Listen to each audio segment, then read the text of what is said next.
Now this, Iran reportedly has until the end of August to reach a nuclear deal. President Trump, though, he says, no rush to speak to the Iranians. Watch this. Well, they want to talk. I'm in no rush to talk. They would like to talk. I'm in no rush to talk because we obliterated their site. They'd have to start all over. Katie McFarland joins us now. You were laughing at the president there, and they want to talk, I don't want to talk. I know That's the way it number. operates, isn't it? Yeah, they'll call me. Here's the thing. He has obliterated their nuclear program. His goal was to stop Iran from getting a nuclear weapon, and he's done that.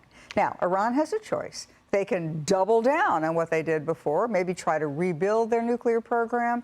But guess what? We already know how to do it. The next time we bomb it, it'll be really easy. So if they want to spend billions to do something, we'll just take apart again. The more interesting question, though, with Iran is what about the Europeans? You know, for a long time, the Europeans, they had the sanctions, and they were going to impose the sanctions. Then they had the nuclear deal. The Europeans have basically been very weak on Iran.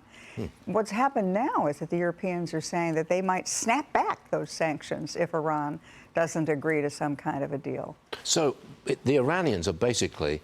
They're out in the cold. They have no friends. But what they're really trying for is the survival of the Mullah regime. That's their whole ball of wax. That is the key. It's regime survival. They don't really care about their own people. They just care about surviving.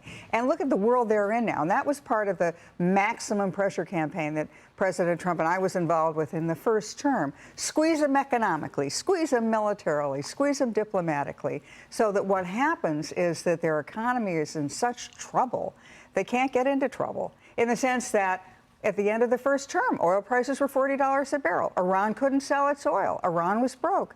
Iran wasn't giving money to Hezbollah and the Hamas and the Houthis. Iran couldn't even feed its own people. We could get back there very quickly. You'd like to see that, wouldn't you? Well, let the Iranians decide their own future. You were in the Situation Room discussing with President Trump in his first term what to do with the Iranians. You were there. Yeah, I mean, we devised it because every other administration has said, well, we'll talk, and if we have negotiations, we don't want to impose pressure because that might screw up the talks. President Trump said, no, we're going to press them on every direction. Even while we're talking to them, we'll be pressing them economically. What's it like being in the Situation Room with President Trump? I mean, go on. Oh, Tell he's me. So good. Because he's fascinating. No, so the Situation Room is like a big dining room with a big, long oval table. He sits at the head, and then around the table are Secretary of State, Defense, National Security Advisor. And he goes around and he'll say, well, you know, what do you think? What are your options? What do you suggest? And they'll all give theirs. And then he'll probably think of 2 or 3 more things. He makes the decision himself. He is clearly in charge. He's not reading cue cards that some aide has given him. And when he makes a decision, he's thought of all the things that could go wrong. He's sort of covered his bases, and then when he's made the decision, he walks away from it and lets it be executed by the people who know how to do it. Let's change the subject and look at Putin and Ukraine.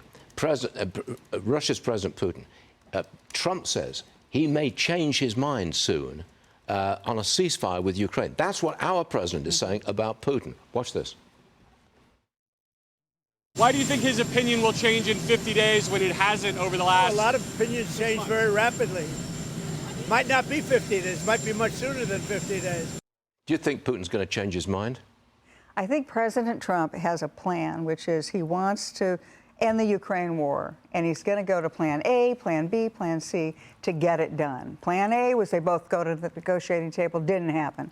Plan B, he's forced Zelensky to the negotiating table, but Putin hasn't joined him. So what's President Trump going to do? Same thing he does with Iran, maximum pressure.